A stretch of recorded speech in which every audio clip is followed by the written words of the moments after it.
dédicacer ce shiur pour la réfoua de la petite Iska Bat Chava Esther Simcha. Quand Hachem, qu'on entende de très bonnes nouvelles, qu'il y a un miracle, qu'il y a un miracle, mamash, un nes, shamaïm, qui se réalise, et que tous les médecins ne comprennent rien à ce qui s'est passé.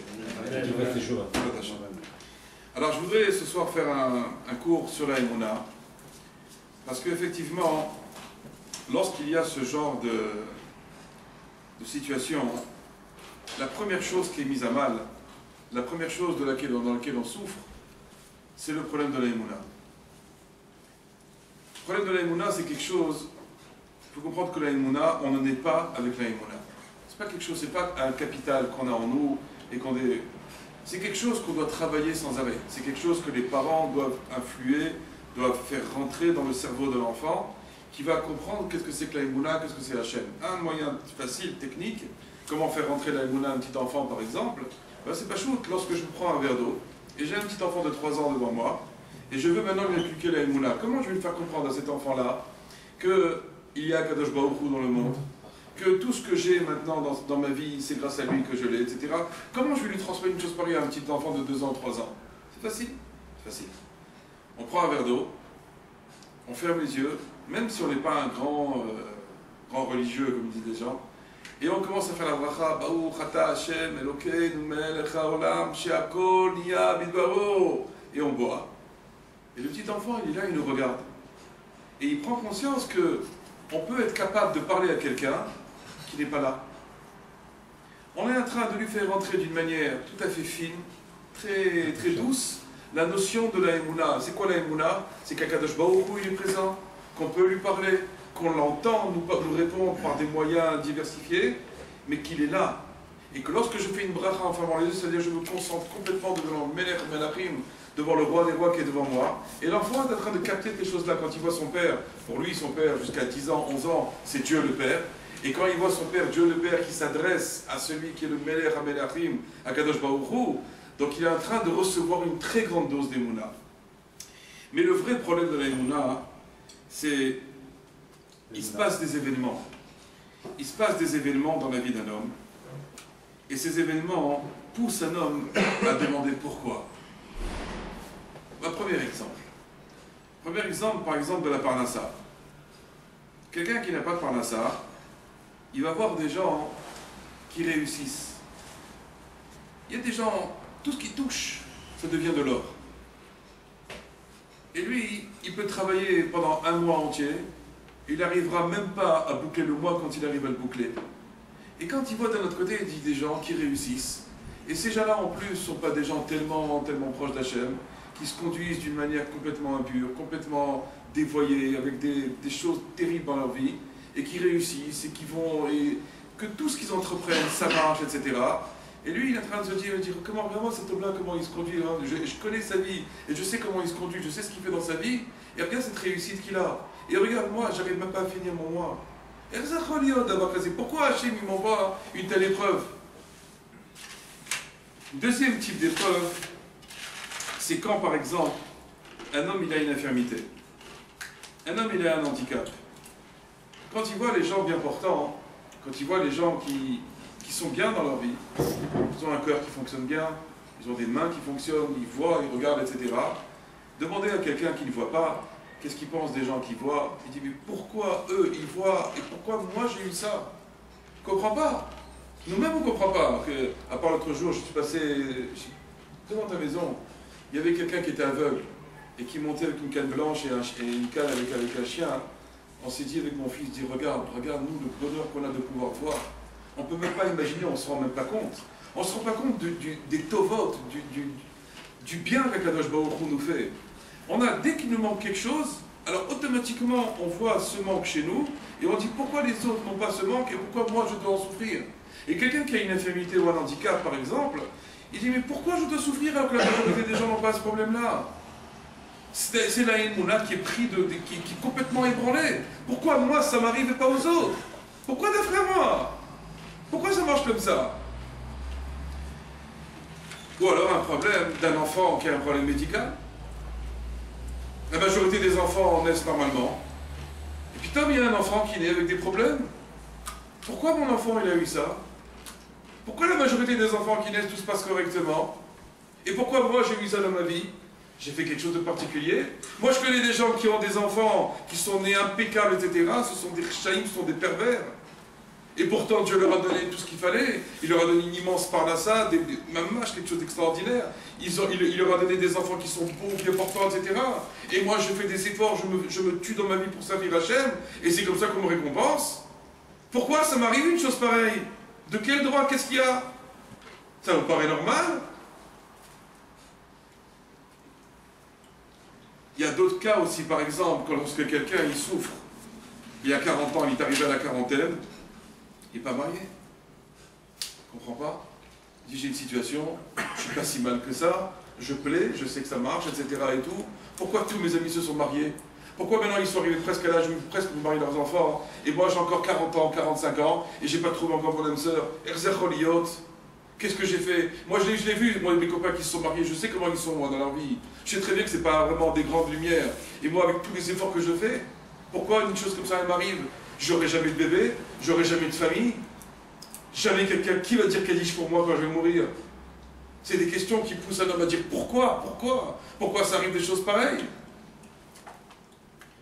Il y a des gens aussi, lorsqu'ils ont grandi, ils ont manqué énormément d'affection dans leur jeunesse. Ils ont été battus, ils ont été humiliés par son père ou par sa mère, alors qu'il y a d'autres enfants qui ont grandi dans une affection extraordinaire, dans un amour des parents. Et lui, qu'est-ce qu'il a vu? Il a vu aucun shalom baït, il a vu son père qui frappait sa mère, il a vu des coups, il a vu des cris, il a entendu des insultes. Pourquoi j'ai grandi dans cette famille? Qu'est-ce que j'ai à voir avec ces gens, moi? Pourquoi je me fais ça? Pourquoi maintenant je me sens humilié dans ma vie? Je me sens pas à l'aise. Pourquoi tout ça? On n'a pas des questions, c'est pas des questions valables tout ça là. C'est pas des questions qu'on a le droit de demander à Dieu. J'en ai pleuré moi. Hein? J'en ai pleuré moi pour le divorce de mes parents. Quelqu'un qui a vécu le divorce de ses parents, il a vécu une tragédie totale. Il a vécu le Beth Amikdash qui s'est effondré, qui a brûlé devant lui. J'étais à la Rabbanout la semaine dernière, j'étais accompagné pour les gens pour un divorce.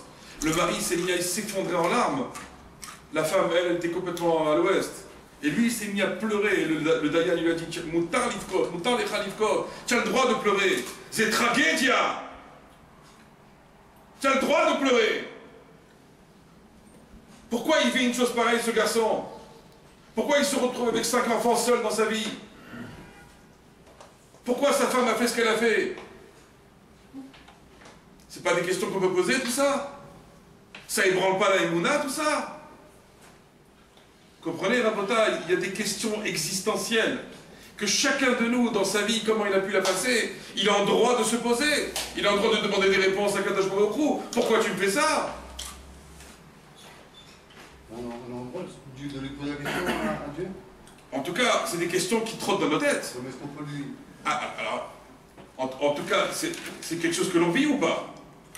On vit tout ça, d'accord. Pourquoi quelqu'un il a grandi dans une enfance aisée complètement? Tout ce qui grandit, il y a des gosses qui grandissent avec une cuillère en or dans la bouche. Et des enfants qui grandissent dans des familles complètement défavorisées, où les parents vivaient de la mendicité, recevaient des colis pour Shabbat et les machins. Pourquoi lui il a grandi comme ça dans une katiak, avec une cuillère en or dans la bouche? Et pourquoi moi j'ai grandi de cette manière-là? C'est quoi ce truc-là? Pourquoi ça marche comme ça? Il y a quelque chose? Il y a un problème à la base pourquoi Dieu fait ça? Pourquoi ça marche comme ça? Vous avez jamais posé la question? Des questions comme ça, en tout cas, il y en a à l'infini. C'est quoi la réponse? La réponse, c'est que, à Kadosh Baruch Hu, on doit développer la Emouna, qu'Akadosh Baruch Hu gère toute ma vie.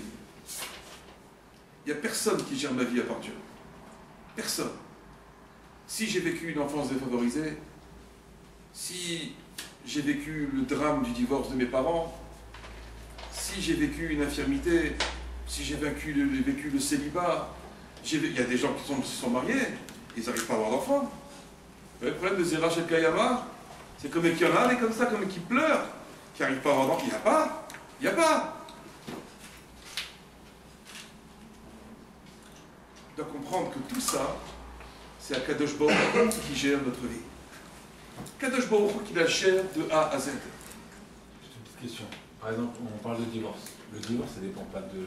Enfin, le shalom bayit dépend des deux personnes, des conjoints. Mais comment moi je vis la chose en tant qu'enfant et je vois mes parents se déchirer, s'allumer, s'insulter, se maudire et divorcer.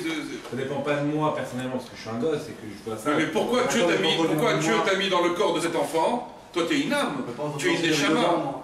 Cette neshama, Dieu l'a mis dans ce corps-là de cet enfant-là. Non mais pourquoi tu es né dans cette famille? Mais il voulait pas, Dieu, quand il m'a créé que... Mais il savait très bien que vous allez divorcer, même s'il ne voulait pas du tout une chose pareille. Mais ton âme, il te l'a mis dans le corps d'un enfant, d'une famille qui allait complètement se déchirer. Il aurait pu te mettre dans une famille de tzadikim, où le père vénérait sa mère, et la mère vénérait le père, et c'était des tzadikim gourim, mais qui n'avaient pas du tout d'embrouille comme ça. Il y a des familles Baruch Hashem comme ça. Il y a des familles où il y a un immense shalom bayit, où l'enfant il grandit comme une fleur. Il est entouré d'amour, il est entouré de tout ce qu'il faut. Et un autre, il est rien que des coups il reçoit.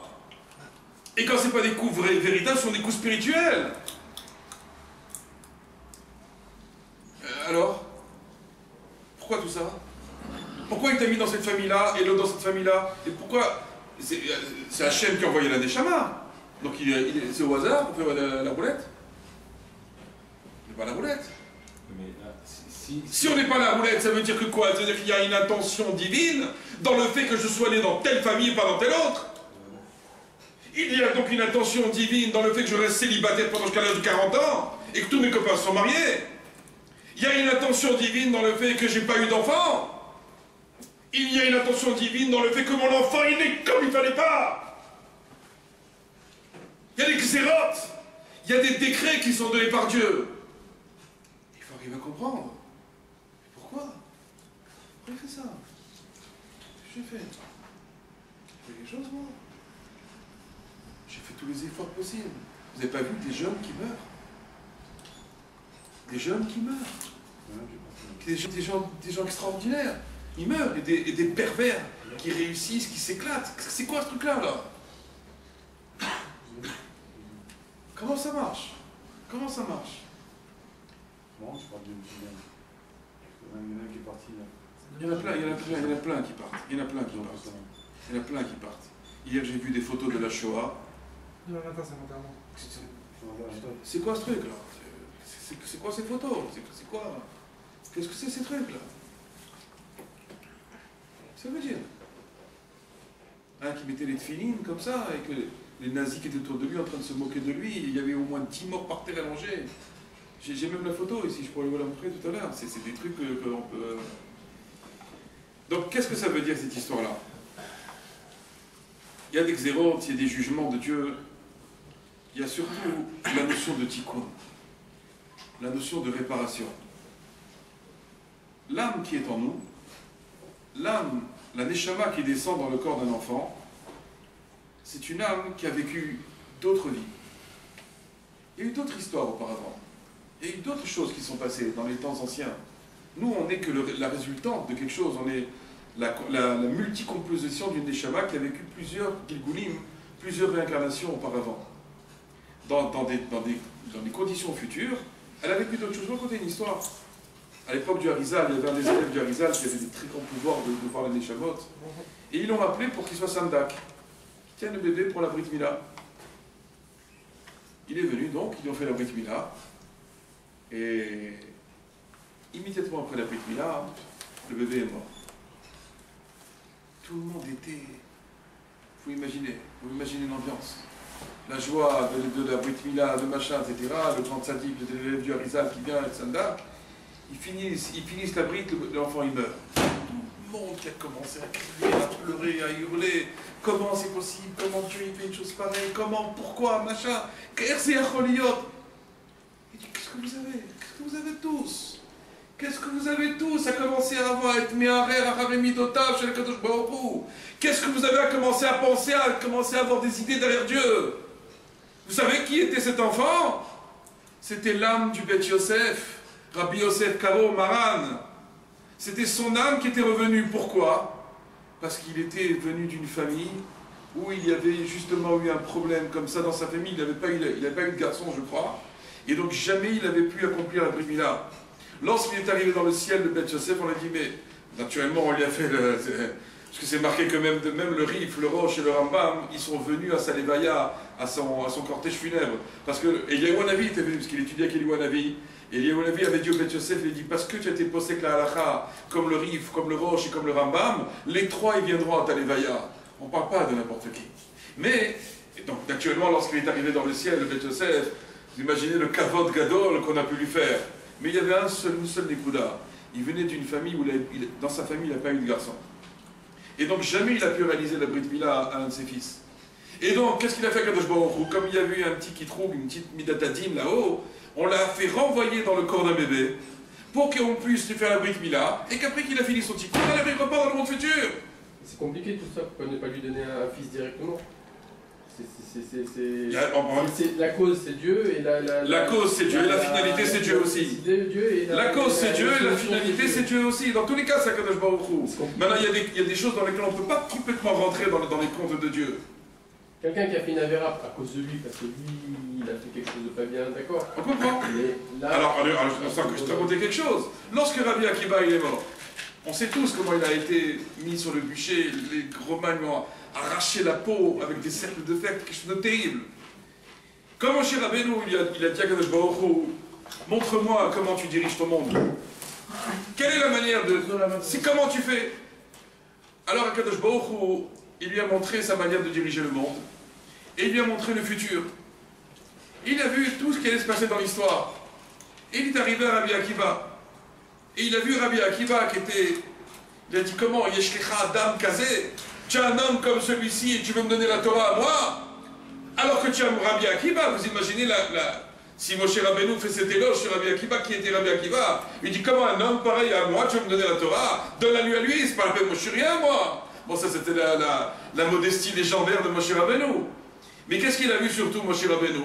Il a vu Rabbi Akiba de quelle manière il allait mourir. Il lui a montré, il dit, Kadosh Baruch Hu, il dit, voilà ma manière de conduire le monde. Rabbi Moshe Rabbeinu a dit, comment? Zoi Torah, Zoi Srara. Il dit, c'est ça la Torah, c'est ça son salaire. Quelqu'un qui est si grand dans la Torah, comme ça tu lui fais. Il a dit, Tishtok. Kadosh Baruch Hu, il a dit, tais-toi. Kekara anima anik et taolam, mais tu ne peux pas comprendre.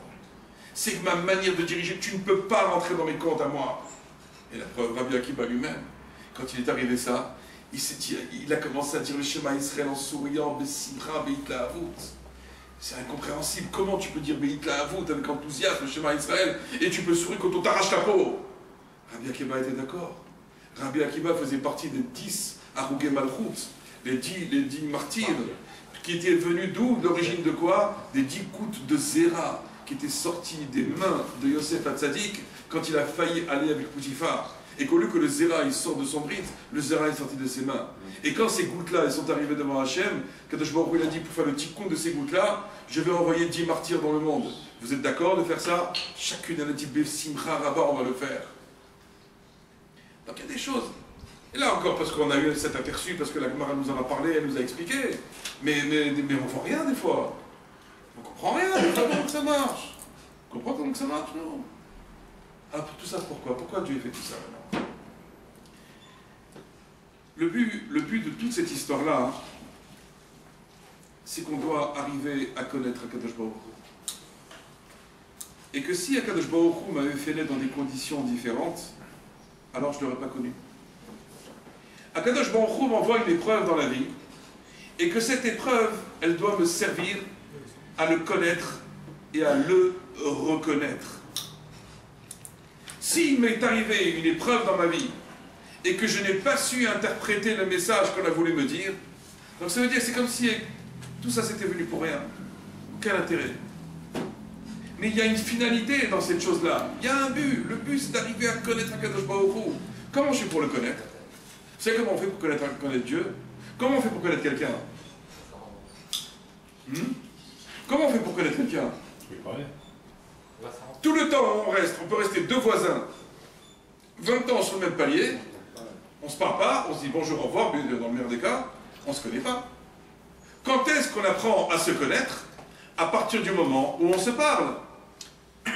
Lorsque maintenant, il ne m'arrive pas d'épreuve, où je vis dans un palace, je grandis avec une cuillère en or dans la bouche, mes parents c'est des tzadikim, Akol Takim, il n'y a aucune embrouille, il n'y a aucun problème, il n'y a absolument rien, etc. Est-ce que je peux arriver à connaître Akadosh Baruch Hu comme ça? Ça va être difficile. Pourquoi? Parce que la nature humaine, elle est faite de telle manière que je ne peux commencer à connaître Akadosh Baruch Hu qu'à partir du moment où je vais l'invoquer. Et donc Dieu a créé un système dans lequel il est nécessaire d'avoir certaines épreuves pour arriver à s'enflammer dans la prière, pour arriver à faire des choses qu'en temps normal, jamais on n'aurait réussi à faire.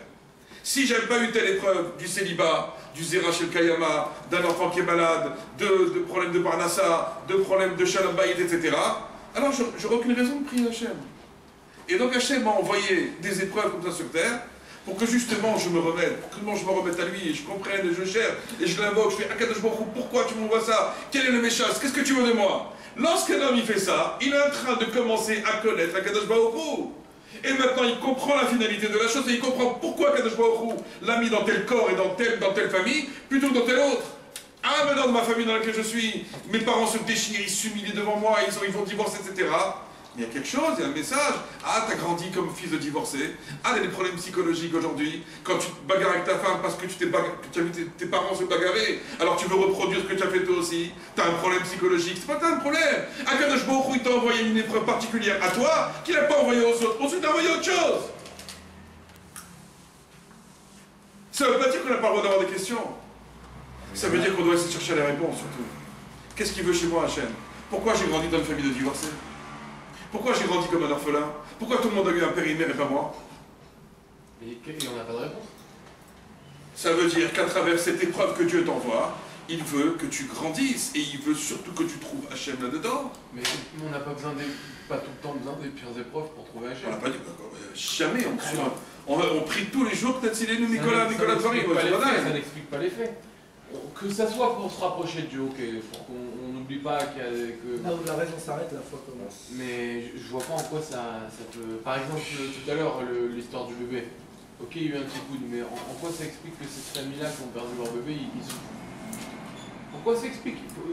Qui va donner une explication? Parce qu'il y a une chose qu'on doit travailler dans notre vie, c'est que ce monde-ci est un monde très, très, très éphémère. C'est un petit couloir. C'est 70 ans, hein, c'est pas... C'est long, c'est très court, regardez, on passe de Shabbat en Shabbat en Shabbat, de Chagim en truc, ça passe à une vitesse de fou, hein, je sais pas comment vous viviez la chose, mais moi je me dis, attends, c'est pas possible ces affaires là. Vous avez vu comment que ça passe? Je suis le seul à ressentir ça ou vous aussi, non? Hein? On est d'accord qu'il y a des gens, par exemple, je pense à une histoire qui m'a choqué. La famille à, je crois, Los Angeles, je ne sais plus quoi, la tata, elle a révélé 7 enfants d'un coup, mais c'est une histoire que tu ne peux pas t'en remettre. Je crois pas qu'on puisse s'en remettre de quelque chose comme ça. Pourquoi on peut se remettre des 6 millions de morts? Non mais d'accord, mais ça c'est...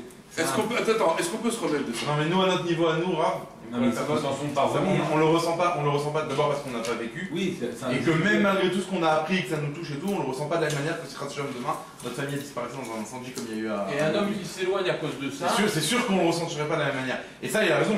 Quel tikkun une personne elle peut réussir à trouver? J'ai roulé le tikkun des de toute façon, ils sont tous morts. Mais de toute façon, on n'a pas dit qu'on allait avoir la réponse à tous les tikkunim qui existent dans la vie. On est là pour dire que ce monde-ci est un monde qui est éphémère, qui va durer 70 ans, 80 ans dans le meilleur des cas. Après, de toute façon, c'est quelques personnes qui restent. La majorité ne reste pas. Enfin, jusqu'à présent, je n'ai pas vu des gens qui restaient. Hein? On espère qu'il y aurait un espoir de vie plus long, mais on ne peut pas espérer plus que 90 ans, 100 ans. Il n'y a pas. Après, on dit 120 ans pour le faire bien.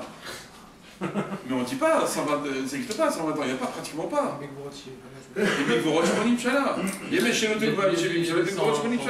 Donc c'est dire quoi? C'est-à-dire qu'on ne peut pas espérer vivre plus longtemps que ça. Donc maintenant, qu'est-ce que ça veut dire? Que ce monde-ci, c'est pas ça le vrai monde. La finalité, c'est quoi la finalité? C'est le monde futur, c'est pas ce monde-ci. Il y a quelqu'un de chez Zaka qui m'avait raconté une fois. Il m'a dit, une fois, lorsqu'il y a eu beaucoup d'attentats à une époque, il venait annoncer la nouvelle. Alors, il y avait deux manières de réagir. Et justement, On va travailler sur la manière de réagir. Il y a la manière de réagir où ce sont des gens pas religieux du tout. Il m'a dit quand on annonçait la nouvelle à des gens pas religieux du tout, il fallait les voir se taper la tête contre le mur, s'arracher les vêtements, se rouler par terre, même il s'est pris des coups, il s'est fait frapper. Et je lui ai dit, quand c'est une famille religieuse, quelle est la différence des Torah? Il m'a dit, c'est complètement différent. Il m'a dit, la souffrance, c'est la même souffrance. C'est sûr qu'on perd un être cher. On nous apprend qu'il a été éclaté dans un pigoua à Jérusalem moyenne, alors allez-nous, chez Matsilenu. Mais c'est sûr que le fait de perdre un être cher, c'est très difficile. Mais la manière de réagir, elle est complètement différente. Il maîtrise complètement. Pourquoi? Parce que quelqu'un qui a Ben Torah, quelqu'un qui a la Emouna, mais il sait très bien que ce monde-ci, c'est pas ça la finalité. La finalité, c'est dans le monde futur. Là, c'est pour l'éternité. Donc, c'est sûr qu'il y a une déchirure, il y a une séparation qui fait tellement mal. Pourquoi Mais il n'y a pas de pourquoi. Vous voyez bien, tous les Torah ne posent jamais la question pourquoi. Moi je trouve que Dieu il fait trop de frustration plus qu'avant. Attends, on va voir, je vais vraiment arriver à tout ça. Donc c'est sûr qu'il y a une souffrance, il y a la souffrance, la déchirance de la séparation. Mais ça ne veut pas dire pour autant qu'on doit renier la manière d'Akadosh Baruch Hu de diriger son monde. Moshe Rabbeinu est tombé dans le panneau lui aussi. Il a dit tais-toi, tu ne peux pas comprendre. Tu ne peux pas comprendre. Et le frère Rabbi Akiba lui-même, on lui aurait demandé, il aurait dit bien sûr que je veux. Au contraire, je veux ça. Donc vous voyez bien qu'il y a quelque chose, il y a un problème de niveau. Moshe, il a fait ça pour Micha. Micha? Il a dit Hachem, il a dit les enfants qu'on va mettre dans le pierre. Hachem, il a dit les pauvres, c'est les Ah enfants. oui, voilà, c'est exactement ça que j'allais emmener aussi. D'Akbar dans Célébrine, d'Afrofius qu'on a étudié l'autre jour. Qu'est-ce qui s'était passé à l'époque de Moshe Rabbeinu? Il y a eu plus de briques, il n'y avait plus. Qu'est-ce qu'ils ont fait? Les Égyptiens, les Marchémas, ils ont pris les corps de petits bébés vivants et ils les ont murés vivants dans des murs. Kadosh Baruch Hu, il a dit, mais lama ve'otala basé, pourquoi tu fais du mal à ce peuple? Pourquoi tu leur fais des choses pareilles? Il a dit, ok, qu'est-ce que tu veux faire? Tu vas en sauver un? Prends-en un. Vas-y, il en a pris un. Qui est devenu ce bébé? Micha. Spagne, Micha. Le rachat, Micha. Vous savez que c'était Micha qui a traversé la mer Rouge avec une idole dans sa main. Il voit l'ouverture de la mer Rouge. Il a vu tous les miracles que la plus petite des servantes, elle a vu plus que tout le monde. On ne peut même pas imaginer tous les miracles qu'il y a eu au moment de la mer Rouge. Et toi, tu viens, Yahotspan, tu viens et tu passes la mer Rouge avec une idole. Non seulement tu fais ça, ils arrivent là-bas dans le désert, on commence à faire les ktorettes, on va faire tous les encens pour Akadosh Baruch Hu, et lui commence à faire les encens pour les idoles, et les deux encens qui venaient se croiser les unes les autres. Akadosh Baruch Hu lui a dit, tu as voulu sauver cet enfant, tu as cru que moi j'étais quelqu'un de cruel, de Harzari, tu crois que je veux du mal aux gens? Je ne suis que Kulotov, Kulo Ahava, je suis entièrement que amour, de bonté. Et quand maintenant ces enfants sont mûrs et vivants, je ne suis que bonté. La preuve, tu as voulu maintenant sauver un de ces enfants, regarde ce qu'il a fait. Donc ça veut dire que moi je connais le futur, toi tu ne connais pas le futur. Moi je suis dans la 4e dimension, toi tu vis dans la 3e dimension. Je suis les Ma'ala, comme il dit le Rambam dans la robe des Hordes, il dit Hachem il Barach ou les Ma'ala minazman. Akadosh Baruch Hu se trouve dans une dimension qui est au-delà du temps. Donc il se trouve où? Dans la 4e dimension, parce que la 4e dimension, il n'y a pas de temps là-bas. La notion de temps a été créée pour la 3e dimension. La question est pourquoi alors avoir créé Israël ses enfants? Il y a les cheshbonot de Dieu, tu ne peux pas rentrer dans l'essence de Dieu non plus. Non, pas, mais alors pourquoi Il a ses cheshbonot, c'est ça ce qu'on veut dire. Dieu a ses comptes. Dieu a ses comptes. Il y a des tikkunim, il y a des shalom, des machins, tout ça savoir. Il faut comprendre que celui qui te met la claque, il doit aussi te la mettre. Toi, tu dois la recevoir, lui, il doit te la donner. Oui, mais vous l'avez dit, bravo dans tout ça. Si l'enfant, Dieu il dit il va naître et il va devenir rachat, donc dès le départ. C'est un cadeau qu'il lui fait. Non, ça c'est tout C'est un cadeau qu'il lui fait. Parce Ça que de réparer son. Non, mais ça change rien, c'est pas le problème. C'est comme il a expliqué pour le. Si sa vie elle est déjà toute tracée, donc dès le départ, Dieu par bonté, c'est compréhensible, il dit ok d'accord on va faire comme ça. Ça veut dire que l'enfant dans sa vie il n'a jamais le choix en réalité.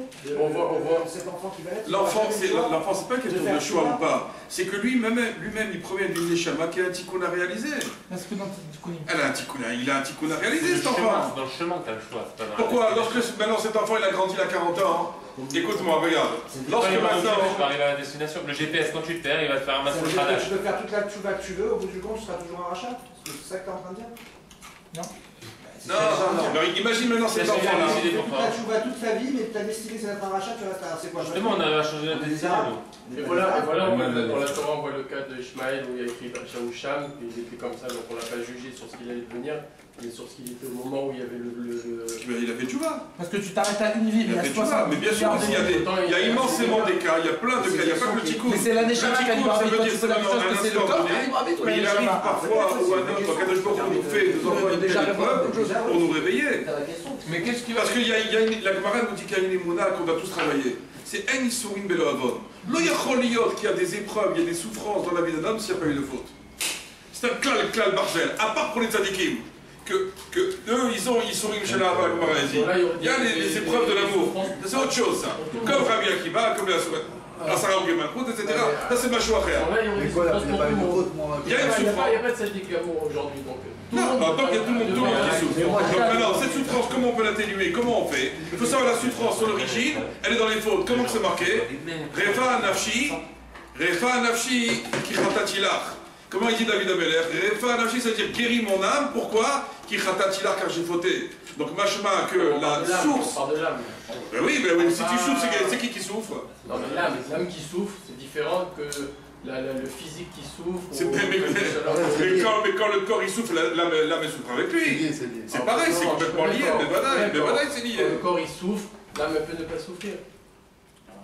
Mais c'est pas Non, je suis désolé. Quand le corps il souffre, ça veut dire que maintenant il ne peut plus aller au minyan, il ne peut plus mettre les tefilines, il ne peut plus marcher, il ne peut plus aller, etc. Automatiquement la neshama il souffre avec. Maintenant quand la neshama il souffre, c'est pas obligatoire que le corps il souffre. Par contre, il peut se passer le machalat hadefesh, les souffrances de l'âme. Les souffrances de l'âme, les dépressions, les angoisses, les peurs, toutes ces choses-là, c'est les souffrances de l'âme. C'est les souffrances qui sont aussi dramatiques que les souffrances du corps.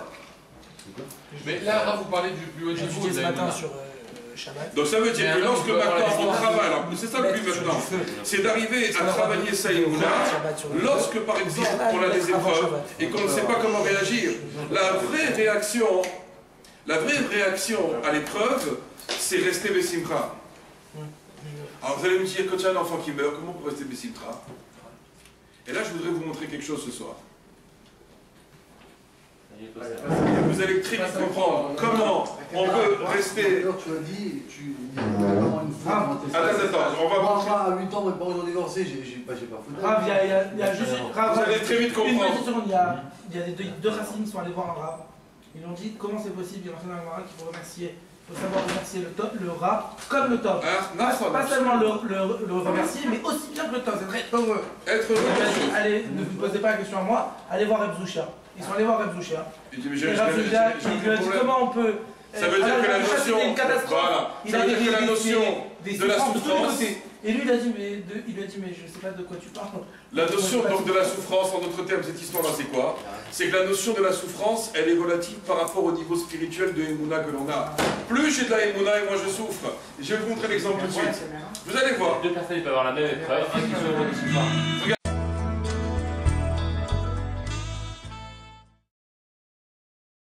אנחנו ממשיכים עם אחד הסיפורים המרגשים ביותר שנתקלנו בהם בשנים האחרונות. סיפור על כאב גדול וחמלה גדולה, ואולי בעיקר סיפור על כוחה של אמונה ויופייה של היהדות. לפני כחצי שנה שכח נחמן שטיצר, מורה צעיר ממודיעין עילית, את אחד מילדי ההסעה שלו במכונית בשיאו של הקיץ הכבד. חיים בוימל הקטן בן ה4 נרדם במושב האחורי, וקשה להעלות על הדעת את מה שעבר עליו במשך שעות במכונית הלוהטת. כמעט מדי קיץ אנחנו שומעים על הורים או נהגים ששוכחים ילדים במושב האחורי וגורמים למותם. הטרגדיות הללו הן ממש לא נחלתו של הציבור החרדי, אבל הסיפור שלפנינו שונה, מאוד שונה, כיוון שמשפחתו של חיים הקטן, זכרו לברכה, התגייסה להגן דווקא על מי שנושא על פי החשד באחריות למותו. אריק וייס מביא את הסיפור הזה.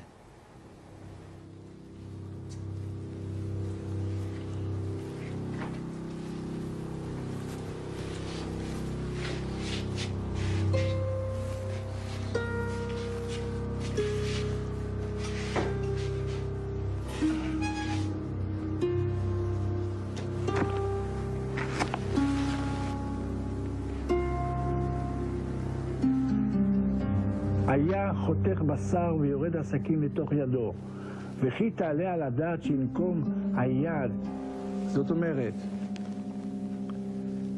אני לקחתי בשר וחתכתי אותו, ובלי כוונה נחתכה לי היד.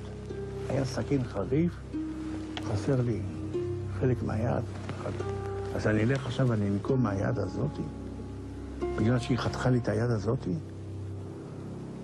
ועם הציטוט הזה אתה הולך לגשת לפרקליטות המדינה ולהגיד להם, אני מבקש שלא תענישו את האיש שהרג את הנכד שלי?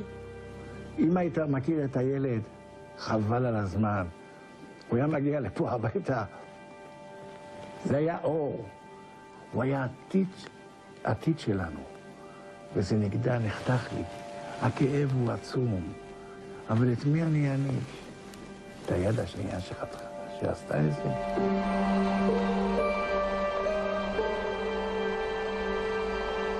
כבר חודשים שהסיפור הזה נלחש מפה לאוזן ברחובות בני ברק. ואפילו כאן, בעיר שבה לסיפורי מצוות יש יכולת מופלאה להתגלגל מקצה לקצה עוד בטרם הסתיימה תפילת שחרית, התעכבו על כל פרט ופרט. כי סיפור כזה באמת לא שומעים כל יום. מתחפש לשמן זית, בבוק שמן זית. בוימל, נו. בוימל זה שמן זית. והוא מתחיל בטרגדיה הנוראה ביותר שניתן להעלות על הדעת.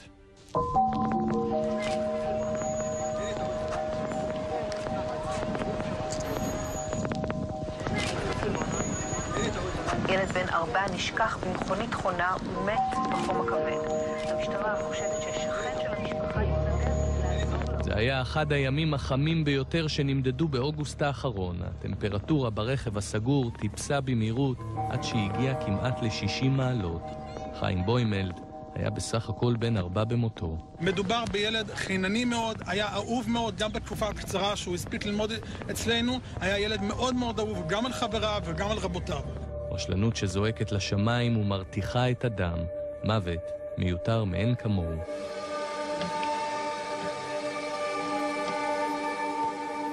שעה אחד המלמדים ביקש שאני אעשה לו טובה, שאני אקח אותו הביתה. סתם לוקח הרבה פעמים אותו הביתה. אז אני נכנס את החליפה של הפגז' והוא פתח את האוטו, הוא שואל אותי מה זה? אמרתי לו, מה זאת אומרת מה זה? ואז ישר ראיתי חרב עולמי. איך שראיתי את הילד, אני למדתי מהר, אני כבר ראיתי ראיתי שכבר אני לא יכול לזכר בדמות.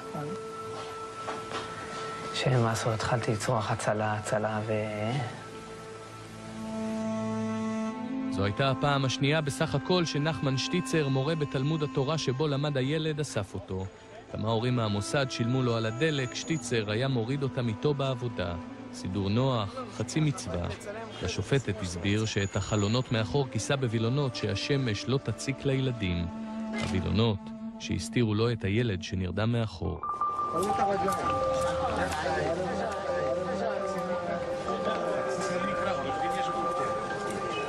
בעצם אתה מקבל הזמנה לשבעה? מהמצב הבית שלי האחרון הזה, אז מאוד ביקשו שאני אגיע, והייתי מסוגל להגיע.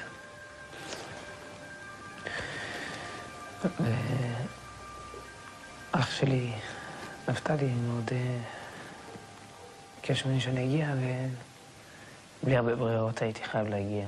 שניגש אליך הסבא, זה לא מה שציפית שיקרה. תפס אותי באמצע השבעה והתחיל לרקוד איתי. לרקוד? לרקוד. באמצע השבעה הוא התחיל לרקוד איתי. פשוט... אני לא ראיתי דברים כאלה, אפילו במגזרים שלנו זה פשוט לא יאומן.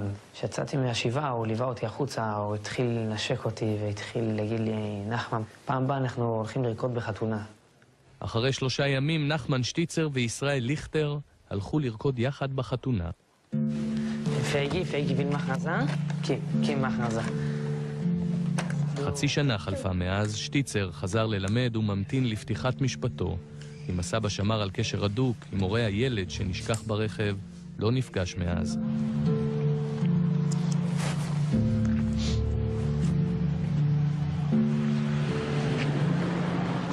השבוע ביקש ממנו הסבא לבוא לפגישה ראשונה עם אבי הילד שנפטר. הוא לא יכול היה לסרב. אתה בלחץ קצת מהפגישה? מאוד.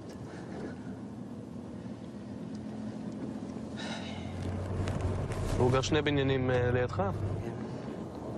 אני בעיקרון כל היום עובד, אני משתדל נוסע עם מוניות ולא עם אוטובוס כדי שלא לפגוש.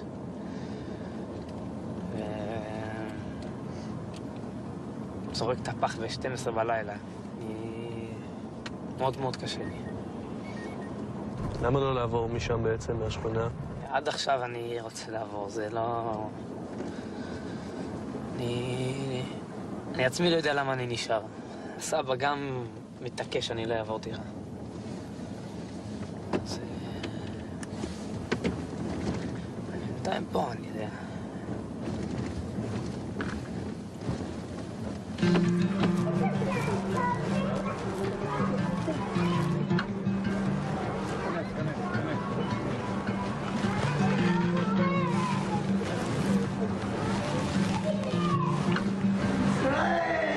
אהלן אברהם, מה שלומך? וואלה, אני מתגעגע לך. שתהיה בריא. הנה, תראה.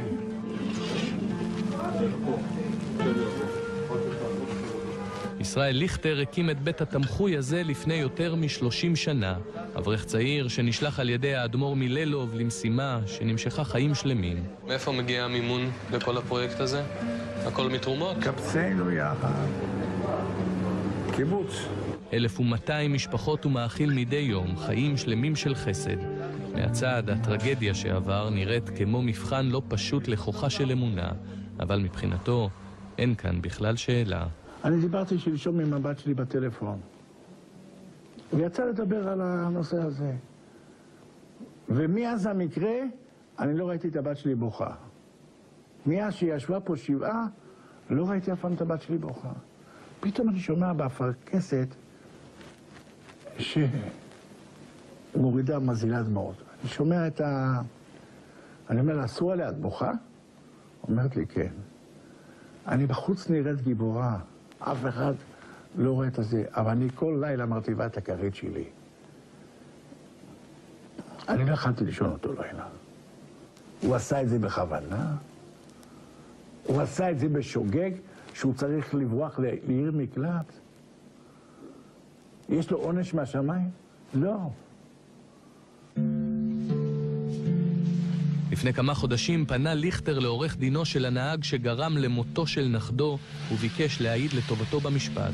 עורך דין עופר ברטל לא הבין מאיפה היהודי הזה נחת עליו. אני עורך דין יותר מ-20 שנה, וזאת באמת הפעם הראשונה שאני נתקל בה בתיק של גרימת מוות, שבה המשפחה של הקורבן היא זאת שמחבקת בעצם את החשוד, את הלקוח שלי. אני מכיר הרבה מאוד מקרים הפוכים שבהם ממש הייתה מלחמה עם המשפחה של הקורבן. אבל בכל זאת נעברה כאן עבירה, והשאלה היא, האם לעדות הזאת תהיה בכלל השפעה על גזר הדין? החוק היבש מדבר על עבירה של גרימת מוות ברשלנות. גרימת מוות ברשלנות זאת עבירה שהעונש המקסימלי עליה הוא 3 שנות מאסר. אני באמת לא יודע לשפוט לעניין האם זה יפחית מהעונש או לא יפחית מהעונש. אנחנו נעשה את המיטב. לא ברור עד כמה, אם בכלל, ישפיע הסיפור יוצא הדופן על החלטת השופט במתן גזר הדין. ליכטר, בכל מקרה, מצא את הדרך שלו לעשות צדק לזכר הנכד.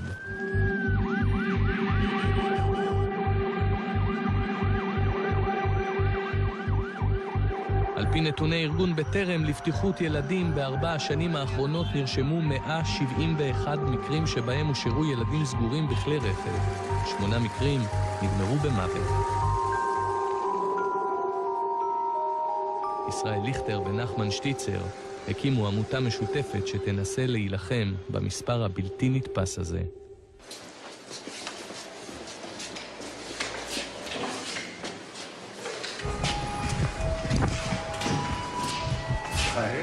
תגיד שלום, מה אתה אומר? נחמן! השמייכל! לוי!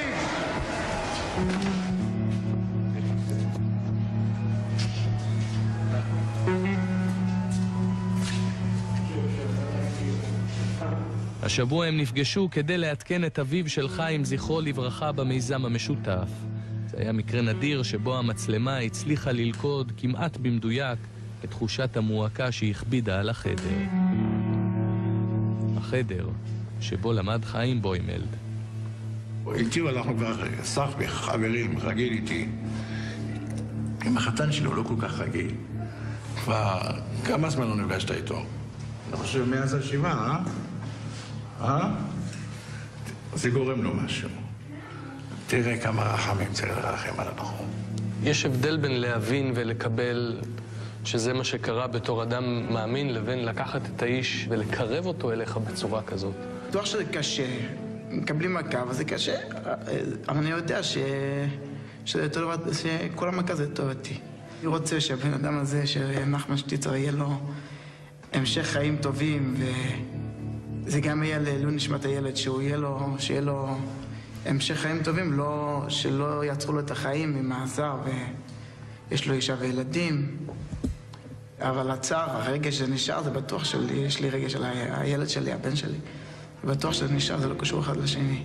אני לא מרדים את הרגשות של האהבה. אני לא מרדים את הרגשות של החכמים. אני משאיר אותם במלוא שערם, במלוא תוקפם. וזה רגשות של אהבה לנכד או לבן, זה רגשות לא נורמליים. זר לא יכול להבין את זה. אבל הנכד שלי כבר איננו שאני אוהב אותו ואני ארחם עליו. אבל יש פה יהודי, נחמן, שנקשרנו אליו בגין הסיבה. אני מפנה את כל רגשות האהבה ואת כל הרגשות של הרחמים שעצורים בי לבחור הזה. בשבוע הבא תתחיל לפעול רשמית העמותה שהקימה הקבוצה הזאת בניסיון למנוע את הטרגדיה הבאה. אולי החבורה הנחושה הזאת באמת תצליח במשימה שלקחה על עצמה. אבל גם אם לא, יהודי אחד הם ללא ספק הצילו. חביבי, זה הלב, העיקר זה הלב. נחמן, אמרתי לך כבר שהוא הבן שלי. נחמן יודע כמה שאני אוהב אותו, ואני יודע כמה שהוא אוהב אותי. הוא יודע כמה אנחנו מקושרים אחד לשני. ריכטיק.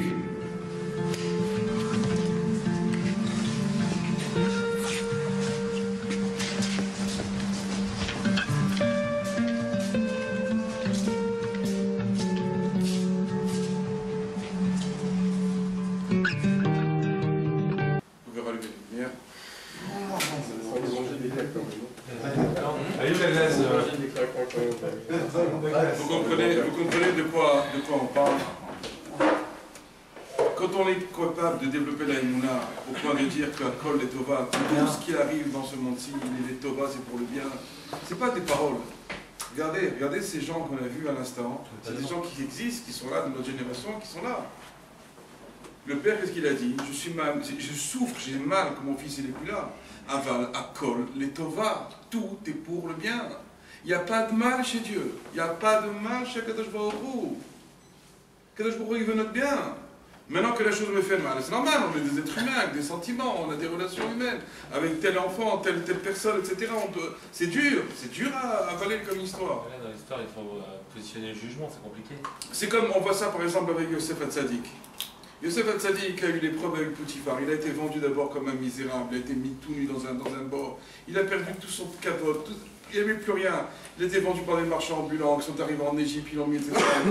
Il arrive ensuite chez Potiphar, il a l'épreuve de Potiphar, etc. Qu'il a tous les jours, la Gemara a dit, tous les jours elle venait le voir, elle le suppliait, etc. pour coucher avec lui. Et chaque fois il refusait. Au bout de je ne sais pas combien de temps, il arrive à se tenir, à se sauver. Normalement la récompense c'est quoi? Donne-moi un tapis rouge, fais-moi du kavod. Quelle a été la récompense de Yosef Hatzadik? On l'a pris et on l'a jeté en prison. N'importe qui parmi nous aurait pris ça qui il l'aurait envoyé balader comme ça. Tu te moques de moi ou quoi? Avec tous les efforts que je fais pour toi, c'est ça que tu fais comme d'achat. Qu'est-ce qu'il nous dit le Midrash? Waya mefazez ou mekarker. Qu'est-ce qu'il faisait lorsqu'il était en prison? Il était en train de danser de joie. Bono Shelolam, de quoi tu danses? De quoi tu te réjouis? Tu te réjouis que tu vas jamais te marier? Tu te réjouis que jamais tu n'auras un bébé dans les bras? Tu te réjouis que jamais tu vas revoir ni ton père Yaakov, ni ta famille, ni tes frères, ni personne, rien du tout? Tu te réjouis que tu vas finir dans les prisons égyptiennes, que allez-nous comment c'était là-bas, que peut-être ils auraient abusé de lui, il était extrêmement beau, extrêmement charismatique, ils auraient pu faire de lui ce qu'ils avaient voulu. De quoi tu danses sur Sefer Tzadik? De quoi tu as envie de danser? Et Bono Shalom, de quoi il danse? De qu'est-ce qu'il a dansé au moment de Shiva? Ton petit-fils, il est mort, il est enterré, son corps il est chaud. Comment tu peux descendre avec celui, tu peux danser avec celui qui a été celui qui a entraîné la mort de ton petit-fils? Comment tu fais un truc pareil? Comment tu fais un truc pareil quand tu arrives à comprendre, à développer la Emouna, que à Kol et Tova, que tout est pour ton bien? Il n'y a pas de mal, chacun de il y a des choses qu'on n'arrive pas à percevoir, qu'on n'arrive pas à comprendre.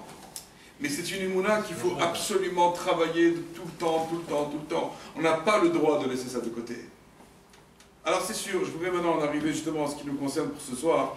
Alors c'est sûr Kevin, que c'est une très grande épreuve. On espère tous qu'il y aura un miracle. On espère tous de toutes nos forces, dans toutes nos prières, de la Prochotrala, de tous les shiurim, de toutes les tfilotes, de tous les pidionotes qu'on a fait de Hachem, que Kadosh Baruch Hu reçoit et entende et accepte ensemble, c'est sûr qu'il a entendu. Mais qu'il accepte et qu'il fasse un miracle, BMF, que les médecins n'en reviennent même pas à ce qui va se passer. Mais bon Omar. Mais bon Omar que pour l'instant Hachem il ne veut pas. Qu'est-ce qu'il va nous rester à faire? Une seule chose, c'est développer la Emouna que Kol Letova. Que tout est pour le bien, que Hachem ne veut pas notre mal. Qu'Hachem ne veut qu'une chose, qu'on apprenne à le connaître et qu'on apprenne à le reconnaître. On le connaît en lui parlant. C'est quoi en lui parlant? C'est en priant Hachem, en parlant tous les jours avec Kadosh Baruch Hu. Et là, Baruch Hachem ne manque pas maintenant les raisons de lui parler. Peut-être qu'avant on n'avait pas de raison de lui parler. Peut-être qu'avant au niveau de la parnassa c'était super. Au niveau du Shalom Bayit c'était super. Au niveau des conditions de vie c'était extraordinaire, il n'y avait pas de soucis. Il n'y avait pas tellement de raisons de chercher à le connaître. Aujourd'hui, c'est complètement différent.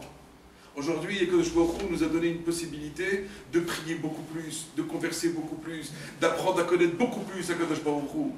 Lorsqu'on voit ça, on dit maintenant, c'est vrai, effectivement, j'aurais jamais souhaité avoir un enfant qui était malade comme ça, mais s'il est venu et que grâce à lui, maintenant, j'ai grandi pour arriver chez Kadosh Baruch Hu, je ne dis pas que ça valait le coup, mais je dis en tout cas, peut-être qu'il fallait passer par là. Il fallait passer par là pour arriver à mieux me sonder, mieux apprendre, mieux... Comme le cas de cette famille. C'est exactement la même chose. Vous imaginez quel niveau de Emouna? Quel niveau de Emouna, un truc pareil. Le père un peu moins.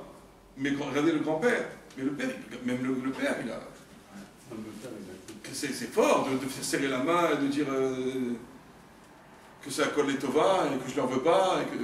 Des gens normaux, qu'est-ce qu'ils auraient fait? Ils l'auraient insulté, ils l'auraient maudit. Comme je vous ai raconté dans Zaka tout à l'heure. Le cas de Zaka, comment les gens non religieux, ils se roulent par terre, ils s'arrachent, ils frappent, etc. Ils n'arrivent pas à supporter. Pourquoi? Parce que ce monde-ci, il n'y a que ce monde-ci, il n'y a rien d'autre. Nous, on sait quel monde futur après. Nous, on sait quel monde futur. Pourquoi tu t'envoies à ce point-là? Parce qu'on est accroché à ce monde-là. On est accroché à ce monde-ci comme si avec ça. Une fois, je me rappelle, j'étais à Natania et je vois un attroupement. Je me dis, c'est sûr qu'il y a eu un pigoua. Je vois des gens attroupés, des cris, des hurlements. Je me dis, mais c'est sûr, certain qu'il y a dû avoir un pigoua. Je m'approche de la poche. Et je dis, qu'est-ce qui se passe? Il m'a dit, non, il y a eu une histoire avec un taxi. Je dis, quel taxi? Qu'est-ce qu'il y a eu exactement? Il m'a dit, il y a un qui était monté dans le taxi, et le taxi ne l'a pas rendu un shekel. Je dis, comment on en arrive là? Quand on pense que ce monde-ci, il n'y a que ça. Donc tu m'as pris mon shekel, c'est comme tu m'avais pris 1 million de shekels. Donc c'est pareil pour moi, donc je ne vis que pour ce monde-ci. Donc quoi qu'il arrive dans ce monde-ci, je prends ça comme une tragédie. Mais non, non, non, non. C'est pas une tragédie, il n'y a rien qui est une tragédie, il y a rien. Il y a des sentiments humains, parce que Dieu nous a construits comme ça. On a des sentiments, on pleure, on rit, on chante, on a envie de danser, on a envie de pleurer, etc. C'est des sentiments qui sont humains, ça on ne peut rien faire là-dessus. Mais par contre, ce qu'on peut essayer de comprendre, c'est que si Hachem me l'a envoyé, c'est qu'il y a certainement un tov à l'intérieur. Certainement qu'il y a un tov. Le tov, déjà, c'est de le connaître et de le reconnaître. C'est le plus grand tov qu'on peut faire. Pourquoi la Neshama est venue sur Terre? Pourquoi Dieu il a envoyé les Neshamot sur Terre? S'il avait besoin. Avant que Dieu ait créé le monde était entièrement spirituel. Le monde était fait que d'eau. Il n'y avait que de l'eau. Même aujourd'hui, les scientifiques ont reconnu que le monde était fait entièrement que de la preuve. C'est marqué dans la Torah que Dieu a séparé les eaux d'en haut des eaux d'en bas. Il n'y avait que de l'eau, il n'y avait rien d'autre. Il n'y avait pas ni terre, ni cosmos, ni rien, absolument rien. Pourquoi il a créé le monde? C'était quoi le but? Le Neshamot était déjà dans le ciel. Le Neshamot, c'est quoi la Neshama? C'est Chelek, Eloké, Mibal, c'est une partie du Dieu vivant. Et donc, si c'est une partie du Dieu vivant, alors elles sont près de Dieu, pourquoi Dieu les a mis sur terre? Vous savez pourquoi? Le Zohar, il dit, pour pas que la Neshama, elle mange le Nahama de Kisoufa, pour pas qu'elle mange le pain de la honte. Parce que lorsqu'elle était près de Dieu, elle était près de Dieu, mais comme les deux voisins qu'on a parlé tout à l'heure, on peut avoir vécu pendant 20 ans, 30 ans à côté, et on ne se connaît pas. Et donc, qu'est-ce qu'il a fait, Kadosh Baruch Hu? Il a fait en sorte que la Neshama, que maintenant elle mangeait ce pain de la honte parce qu'elle était près de Dieu, elle profitait de cette lumière, de cette abondance, de ce plaisir, etc. Mais elle ne sait pas qui c'est, elle n'a jamais parlé avec lui. Pourquoi? Parce que pour que je parle avec quelqu'un, il faut que j'ai une raison de lui parler. Et donc, qu'est-ce qu'Akadosh Baruch Hu il a fait? Il a créé un monde dans lequel il va envoyer la Neshama dans un corps qui est matériel. Et que dans ce monde-là, il y aura toutes les raisons possibles, inimaginables, d'essayer d'arriver à le connaître. Pourquoi? Akadosh Baruch Hu va envoyer des épreuves à l'homme. Il va lui dire comme ça: tu veux te rapprocher de moi et me connaître, vas-y, fais tous les efforts possibles. Tu n'arrives pas à comprendre, je vais t'envoyer des épreuves. L'épreuve du célibat, l'épreuve du Zerach et Kayama, l'épreuve d'un enfant malade, l'épreuve de l'infirmité, l'épreuve de la parnassa, n'importe quel type d'épreuve. Et comme ça, à travers ce type d'épreuve, tu vas commencer à me connaître, tu vas commencer à m'appeler, tu vas commencer à m'invoquer. Et plus tu vas m'invoquer, me parler, etc., et plus tu vas me connaître. Et plus tu vas me connaître, lorsqu'après 120 ans, tu vas retourner dans le monde futur, tu ne mangeras plus le Nahama de Kisoufa, le pain de la honte. Tu vas manger un pain que tu mérites, Béhémet, parce que tu auras tellement travaillé dans ce monde-ci, que lorsque tu vas arriver à 120 ans dans le monde futur, tu vas dire qu'après tu auras toutes les raisons d'avoir une place extraordinaire. Mais si effectivement tu n'as pas cherché à me connaître dans ce monde-ci, tu vas retourner dans le monde futur, et là-bas aussi ce sera la même chose. Et donc tu vas devoir revenir pour arriver à me connaître encore une fois, pour ne pas manger le Nahama de Kisoufa, pour ne pas manger le pain de la honte. Comprenez comment ça fonctionne dans vos tailles. Il y aurait beaucoup, vous comprenez, on va dire sur les chiours, sur la Emouna, il faudrait faire au moins entre 10 à 20 chiourim comme celui-ci pour arriver à... J'ai pas pu aborder tous les sujets de la Emouna parce qu'il y en a énormément. Il y a plein de Emouna, plein de comment la travailler, comment y arriver, etc. Il y a plein de choses à faire. On a fait un cours clavier parce que je voulais pas qu'on reste n'empêche sur une... Entre la Emouna et le Bitachon, c'est quoi la différence? La Emouna, c'est en général, et le Bitachon, la confiance, c'est dans les choses particulières. Et c'est encore un autre cours. Ce sera encore un autre cours qu'il faudrait faire. En tout cas, il y aura beaucoup de choses à parler. Si peut-être une autre opportunité dans des conditions meilleures que ceci, en tout cas. Et Bezrat Hashem, que Akadosh Baruch Hu, en tout cas, entende les silos, qu'ils soient mébatés pour tout que c'est et qu'on entend que des bonnes nouvelles.